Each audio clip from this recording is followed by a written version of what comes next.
Acho que tá dando. Aí. Diminuir.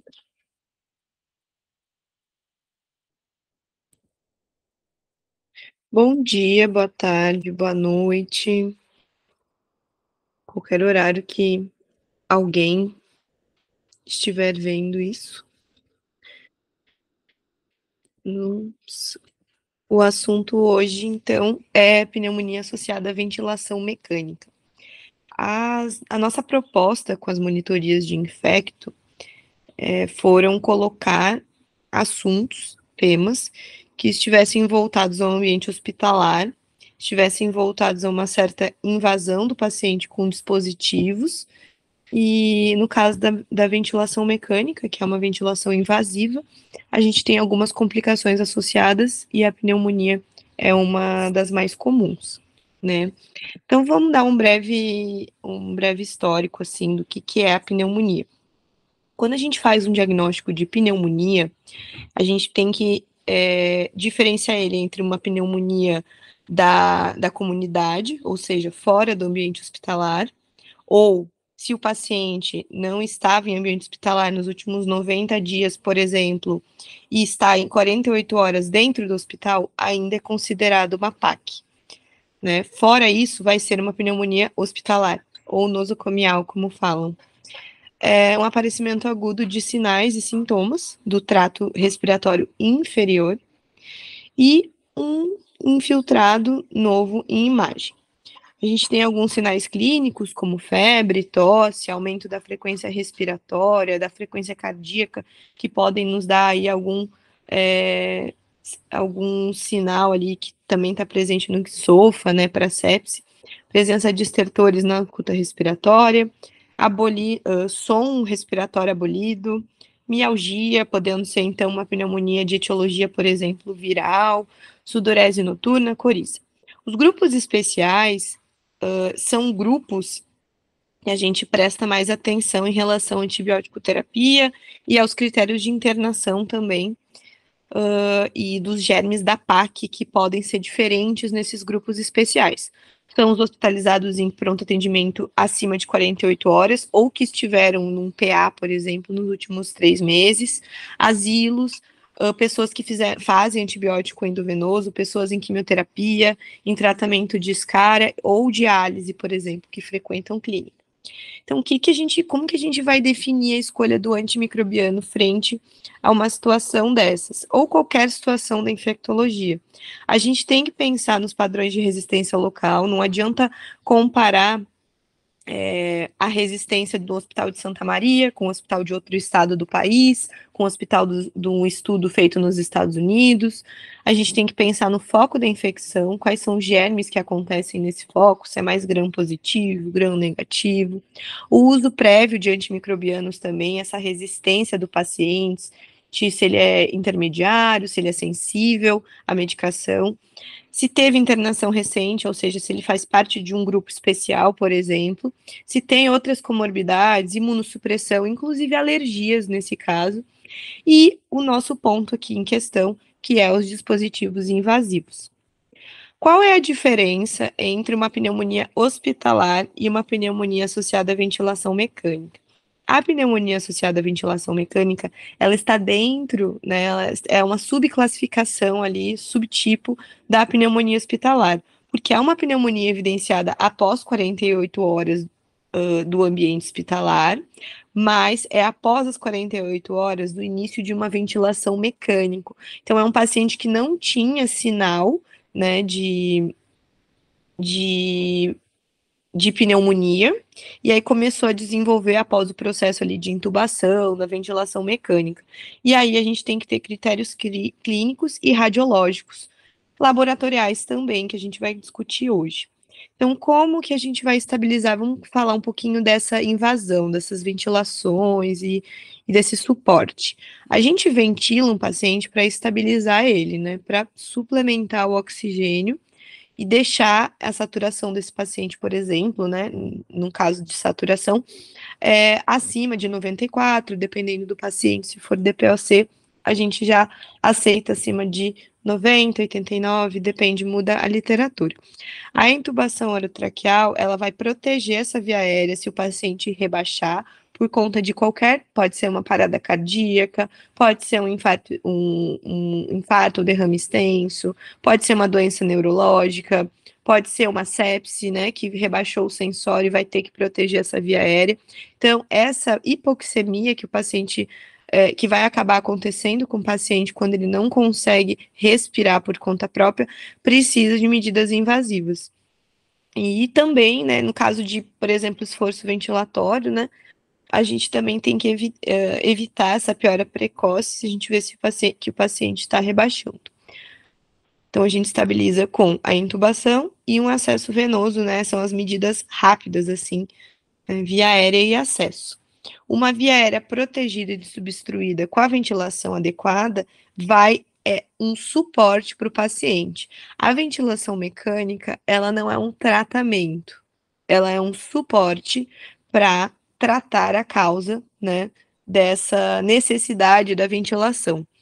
Então, os objetivos clínicos, além de reverter a hipoxemia, é reverter distúrbios, né, respiratórios, uma acidose respiratória em que retém muito CO2, você prevenir atelectasias, prevenir fadiga do músculo ventilatório, permitir, junto, né, com essa ventilação mecânica, uma sedação para o paciente conseguir otimizar o tratamento clínico dele da doença de base, estabilizar essa, enfim, essa proteção da troca de gases, né? Então, a gente pode escolher uma via aérea. A gente sempre vai da via aérea menos invasiva, da ventilação menos invasiva para mais invasiva. Né? Então, chega um paciente, por exemplo, com uma crise de asma moderada, está conseguindo falar, mas não tudo. Como que a gente vai fazer? Claro que são os protocolos dependendo da doença de base, mas a gente sempre vai tentar ver se o paciente responde ao oxigênio, né? O que temos de mais barato, o que tem em todo hospital, o que tem num posto de saúde, né? Geralmente, que é a máscara de O2. Então, a gente tem as máscaras nasais, orofaciais, faciais totais e os capacetes, né? Temos também, além disso, dentro disso, na verdade, né, as máscaras de Venturi, a máscara simples ou de Hudson, que ela tem esse saco coletor, e temos o catéter ou óculos nasal. Todos esses são ventilações não invasivas. A gente não vai invadir o paciente para promover O2 a ele. E a gente tem uma litragem máxima para cada uma. Então, numa máscara de O2, numa máscara de Venturi, a gente pode usar a quantidade máxima de litros que a gente acaba usando é 15 litros, tá? É a que mais pode usar. A de Hudson vai de 4 a 12. Menos que isso não faz sentido, é melhor usar a máscara de O2. E o catéter ou óculos nasal também se faz ali até os 8 litros. É interessante calcular FO2 do paciente para a gente colocar em algumas tabelas, em alguns contextos clínicos. Então, a gente vai fazer 20, mais 4 vezes o O2 que está ofertando. Por exemplo, se for 2 litros, né, vai ser 28, por exemplo, o FO2 do paciente. E como que a gente vê uma iminência de insuficiência respiratória? A gente coloca o O2 nesse paciente, né, a máscara ou um catéter, e ele está precisando de mais litragem, ele está fazendo cianose, ele está fazendo retração, esforço ventilatório, está rebaixado, você fala com o paciente ali, né, o Glasgow está diminuindo, então o que que vai acontecer? A saturação está baixando, a PaCO2, você faz uma gaso, tá ruim, tem que intubar esse paciente. E aí, as intubações definitivas são o tubo, né, oro-nasotraqueal, ou a via aérea cirúrgica, que é a crico e a traqueostomia, né, em casos específicos. O tubo, ele é um tubo com balonete insuflado, que vai ser conectado à ventilação, e aí é enriquecido de oxigênio, e aí o fisioterapeuta respiratório ou o médico clínico, ele vai controlar o volume, ele vai controlar a pressão no ventilador, né? Pode ser em suporte, pode ser somente da parte do ventilador com o paciente, e aí isso vai nos parâmetros de ventilação mecânica. Esse é o CPAP, que foi bem conhecido na época da pandemia, e tem uma questão de prova que fala da contraindicação, tanto da ventilação não invasiva, mas pensando no CPAP, seria a distensão abdominal e os vômitos. Porque se o paciente chega a vomitar com um dispositivo desses, o risco de aspiração é muito grande. Outras contraindicações seriam trauma de face, uma lesão aguda de via aérea, um sangramento. Só um pouquinho que veio um barulho aqui. Não, não, não. Acho que tá gravando ainda.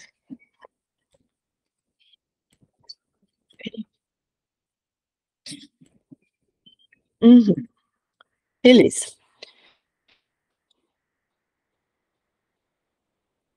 E claro, a ameaça, né, de vida. Glasgow menor que 10, instabilidade hemodinâmica. Então, o que a pneumonia associada à ventilação mecânica são sinais inespecíficos que podem ser de início gradual ou súbito. Então, tá um paciente internado ali, entubado na UTI, começou com uma piora clínica, né, nos parâmetros dos sinais vitais, ou uma leucocitose, que a gente não está sabendo explicar de onde vem, aí vai procurar um foco, tem um infiltrado pulmonar novo, ou progressivo até nos exames de imagem, por exemplo, né? A dispneia a gente não vai saber, mas a piora do padrão ventilatório no ventilador já diz muito sobre isso. A febre, né? Uma febre nova, a gente sempre procura foco pulmonar num paciente invadido por ventilação mecânica e também procuramos hemocultura nesse caso, que daí seria outra aula dada na monitoria. Taquipneia, secreção aumentada ou purulenta vista na limpeza, né, diária da enfermagem, por exemplo, o médico mesmo, ele precisa olhar ali o tubo, ver se tem muita secreção, comparar, ver os roncos, as crepitações, os murmúrios diminuídos. Os achados laboratoriais seriam uma piora da hipoxemia no magaso, a leucocitose, e o achado de imagem acaba sendo no raio-x, porque é muito difícil levar um paciente a fazer uma tomografia, caso não seja uma investigação mais intensiva ali da doença de base, né, que ele vai ter que fazer uma tomografia nesse caso. Encefalopatia ou sepse, né, não tem nem dúvida. Aí seria outros protocolos. A determinação de imagem no UpToDate cita que a principal viabilidade sempre vai ser o raio-x, que não é rotina fazer a tomografia, né, que a tomografia ajuda a identificar o lobo-alvo e que o ultrassom já está sendo utilizado, né, já se usa para ver consolidações subpleurais, broncogramas aéreos. Quando a gente tem, então, infiltrado pulmonar num paciente com febre, com anormalidade respiratória e leucocitose, a gente vai pensar em pneumonia associada à ventilação mecânica nesse paciente, né, que está em ventilação?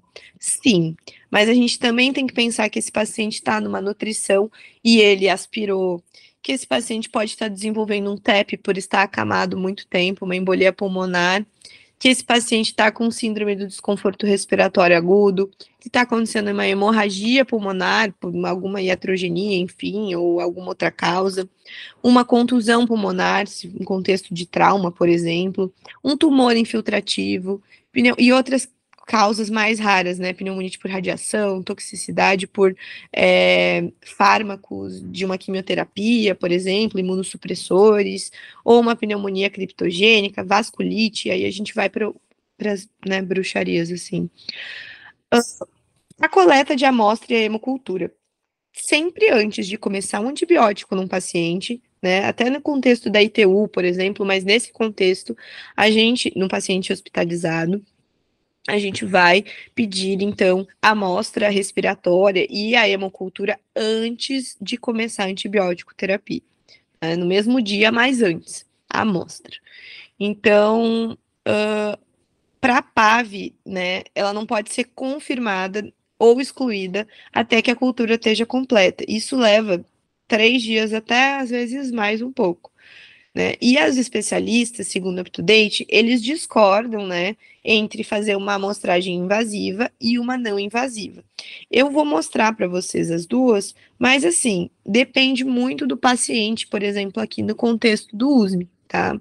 Acaba que entre a lavagem broncoalveolar e o aspirado endotraqueal, o aspirado endotraqueal é sempre muito mais feito, né? Sempre muito mais feito. Ele é mais barato, ele é mais tolerável, qualquer pessoa pode fazer, né? Geralmente a enfermagem que coleta é um exame muito sensível, porque a chance, né, de dar positivo é muito maior do que você ir lá e coletar no foco ali com o lavado broncoalveolar, que é a outra opção. Ele é menos específico, tu vai acabar utilizando mais antibiótico por conta de ser mais sensível, né? E já o lavado broncoalveolar, que você vai, de uma maneira mais invasiva, pegar essa secreção do paciente para fazer diagnóstico no lobo, né? Com o broncoscópio, então ele vai ser mais específico, né? Você vai usar menos antibiótico por conta dessa especificidade e dessa diminuição da sensibilidade. Mas ele é um exame mais caro, ele é um exame bem menos tolerado e precisa ser feito, né, aqui no USP, geralmente por pneumologista. E aí você também tem a terceira opção, que é a antibiótico terapia empírica. Você faz o tratamento empírico e aí, né, enquanto você espera 7 dias até o tratamento definitivo ou a resolução do quadro. Nenhuma abordagem dessas demonstra superioridade sobre a outra em relação aos desfechos clínicos, incluindo a mortalidade ou tempo de internação, que nos interessa muito essa questão do tempo de internação. Então, isso se mostrou bom, né, para o contexto estrutural do nosso país e tudo mais. Esse aqui é a técnica de aspiração endotraqueal, é um sistema fechado, né, para não ter essa contaminação externa. É sempre bom cuidar para não contaminar essa parte do tubo com outros germes ali, né, da parte bucal, enfim. E aí é feita a aspiração por dentro do tubo aqui, ó, e no formato meio de vácuo, de sucção.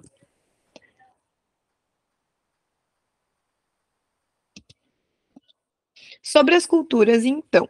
Quando a gente faz uma cultura quantitativa para fechar diagnóstico, por exemplo, numa bacteriúria sintomática, que a gente precisa de 10 na 5, se eu não me engano, ou 10 na 6, agora eu me esqueci, mas enfim. E também para a gente saber o germe. Então, por exemplo, no escarro, no aspirado endotraqueal, precisa ser suficiente, né, para a gente fechar o diagnóstico e considerar significativo essa colonização 10 na 5, né, ou 10 na 6, dependendo. Se o paciente está em uso de recente ou troca de antimicrobiano, 10 na 5. Se não estiver, 10 na sexta potência. Se for o escovado brônquico, é 10 na 3. E se for o lavado, é 10 na 4. Faz bastante sentido. O escovado brônquico, ele é o mais acaba sendo mais invasivo, né? Porque você pega uma escova, literalmente, ali na parte brônquica com broncoscópio e coleta a secreção. O lavado broncoalveolar, que é o BAL, mini BAL que chamam, que é esse aqui, vai ser uma aspiração dessa secreção bem mais localizada do que a secreção endotraqueal, né? Que já está indo mais para uma via aérea quase superior ali, né? Tá ali na traqueia. Então, esses são os limiares para serem altos, para a gente ver que está colonizado e detectar, então, o patógeno da pneumonia associada à ventilação. Só que esse estudo, e o UpToDate cita, que é muito raro a gente.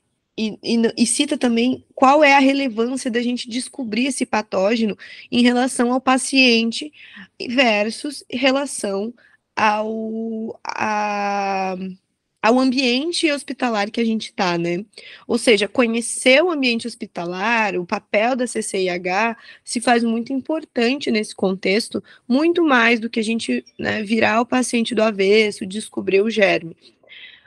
E aí, aqui, esse estudo, com 479 pacientes, se identificou a fonte em 64. Nesse estudo, nos Estados Unidos, 22% eram Staphylococcus aureus, 11% pseudomonas, e aí outros patógenos, enterobactérias, 25%. Mas isso muda de local para local. Então, tem um ponto muito importante. Se for feito tratamento empírico, ou se a suspeita for, né, se tiver que continuar a antibiótico terapia, enfim, só pode continuar essa antibiótico terapia por no máximo 7 dias. Além de 7 dias, deve-se interromper o antibiótico, tá? Caso usou 7 dias de antibiótico terapia, o paciente não teve melhora clínica, tem que começar a suspeitar, né, de outros organismos, fungos, por exemplo, outros focos de infecção, imunodeficiências, outros diagnósticos. Talvez se o paciente não foi tão investigado com um exame de imagem no contexto, né, do hospital ali que tentou fazer o tratamento empírico clínico. E a gente tem também o que a gente pode observar também. A temperatura do paciente, a contagem de glóbulos, se está melhorando, se está piorando, se está com leucopenia, leucocitose, por exemplo, né? E iniciar um ou mais antibióticos que continuem por 4 ou mais dias. Aqui a gente tem umas questões de parâmetros ventilatórios, né? Alterações na PIP. Mas é isso. Outra questão. Uma terapia antimicrobiana inadequada vai fazer com que esse paciente não melhore, né? Mas tem outras questões que podem fazer que o paciente não melhore, porque o tratamento não é só antibiótico terapia, e sim uma abordagem mais cirúrgica, uma drenagem, por exemplo. Então, num contexto que uma PAV virou um abscesso, virou um empiema, tem uma segunda fonte de infecção, às vezes a abordagem vai ter que ser cirúrgica, né, com a cirurgia torácica, por exemplo, para otimizar esse tratamento do paciente, fazer o tratamento correto da etiologia. E assim, aqui a gente tem os tratamentos empíricos e os target, que é os tratamentos direcionados, né, ao agente. Isso não nos importa tanto do up-to-date, porque a gente acaba se baseando muito mais, né, no local, no protocolo local. Mas aqui tem um ponto que mostra a colonização desconhecida, com PCR negativo, quando você não sabe a incidência local dos germes, então acaba se usando pipetazo, carbaphenemase, cefepime e mais adicionado a isso um aminoglicosídeo ou uma quinolona, né? Aí com você pode associar linezolida ou vancomicina, que daí é, né, meticilina, meticilino resistente, de acordo com o local de incidência, mas daí, enfim, é escalonar, né, a questão da antibiótico terapia. Mas eles citam mais o pipetazo ou, enfim, esses outros que eu citei anteriormente. E aqui acho que é a parte mais importante da monitoria, tá? Que é o que a gente, como médicos, pode fazer para prevenir e realmente, de maneira eficiente, prevenir a pneumonia associada à ventilação mecânica. Isso no contexto do internato é muito interessante, porque a gente acabou não tendo uma monitoria, né, sobre isso, e isso a gente acaba passando despercebido na nossa prática, no nosso rodízio, por exemplo, de medicina interna, que pensar em algumas questões que estão na prescrição, que os residentes acabam colocando na prescrição, e passa despercebido isso, e é muito importante para a gente prevenir as complicações associadas à internação hospitalar, né? O paciente acaba ficando por complicações. O despertar diário, manejar os pacientes, né, tentar ali tirar a sedação, ali por exemplo, o fentanil da manhã, fazer o despertar diário por 1 hora, ver se o paciente responde alguma coisa, se ele faz algum movimento respiratório, se ele abre o olho. O despertar diário, ele diminui o tempo de ventilação de 3 a 4 dias. E ele é feito somente uma vez ao dia, ali pela manhã, na hora ali antes do round, por exemplo. Você, claro, vai pedir ajuda do residente, né? Enfim. E aí vai ver como é que o paciente vai respondendo, para ele não ficar impregnado de benzodiazepínico e aumentar esse tempo de ventilação a mais. A mobilização e exercícios precoces também são prescritos, né? Ali na parte o médico ele só tem que prescrever, é a fisioterapia quem faz, ou às vezes a enfermagem também, que muda o decúbito, mexe um pouco ali na hora do banho. A aspiração subglótica é muito importante. Todos os pacientes que foram ficar em VMI por mais de 48 horas devem realizar. Isso também é só colocar na prescrição, né? E é no mínimo uma vez por turno, 2 vezes o dia. E uma avaliação visual também pode ser feita, né? Sempre das secreções. Isso vai reduzir a PAV em 55%, segundo o protocolo. Esse é um dos mais importantes, porque o paciente às vezes vai tomar banho e deixa uma cabeceira, né, zero. E então a cabeceira ela tem que ser elevada de 30 a 45 graus. Todos os pacientes em ventilação. Isso vai reduzir em 76% a PAV. Por quê? Porque aqueles germes que estão ali no tubo, que estão na cavidade oral, não retornam para o trato respiratório inferior nessa posição. Então, isso é feito uma vez ao turno, tu checa no início do plantão se todos os pacientes estão assim, e a equipe médica só prescreve também. Esse é o higiene oral com clorexidina 0,12%. Aqui diz que reduz de 10 a 30% se feita 3 vezes ao dia. Né? Isso também é prescrito. E se prescreve geralmente 2 vezes ao dia. E essa é a última, que é manter a pressão do cuff. Né? Esse aparelho, o cuffômetro, eu não sei, perguntei esses tempos se era usado e tive respostas diferentes, assim. Mas o ideal é deixar uma pressão de 20 a 30 centímetros no balonete ali da traqueia, tá? Pressões excessivas podem causar lesão, podem isquemiar e provavelmente depois podem acontecer alguma questão de estenose, né, de isquemia dessa via aérea, e pressões com pouco volume, né, pouca pressão, também podem fazer com que germes ou outras colonizações acabem adentrando ali pelo lado ali do balonete que está pouco insuflado. Então, checar essa pressão uma vez ao turno reduz, né, teoricamente, a PAV de 10 a 30%. E o médico, ele só prescreve a verificação do cuff, que também está na prescrição ali de um paciente que está entubado, em vigência de ventilação. Essa questão da pressão é importante, porque essa lesão isquêmica, num paciente que fica em ventilação mecânica por muito tempo, tem um risco de fazer, né, um quadro muito grave que pode ser a estenose de traqueia, né, no futuro. Então, é bem importante, acabou acontecendo em alguns eventos aqui da cidade, que, né, pacientes ficaram entubados muito tempo da situação do Covid, da KIS, enfim, e a gente acaba vendo essas estenoses de traqueias depois na pneumologia, por exemplo, ou até na cirurgia torácica. É isso, gente. Se vocês tiverem alguma pergunta, podem me mandar mensagem, podem mandar mensagem no grupo da monitoria, qualquer coisa procurem. Geralmente surgem várias perguntas nessas monitorias, então eu estou à disposição para qualquer coisa que precisar. Obrigada.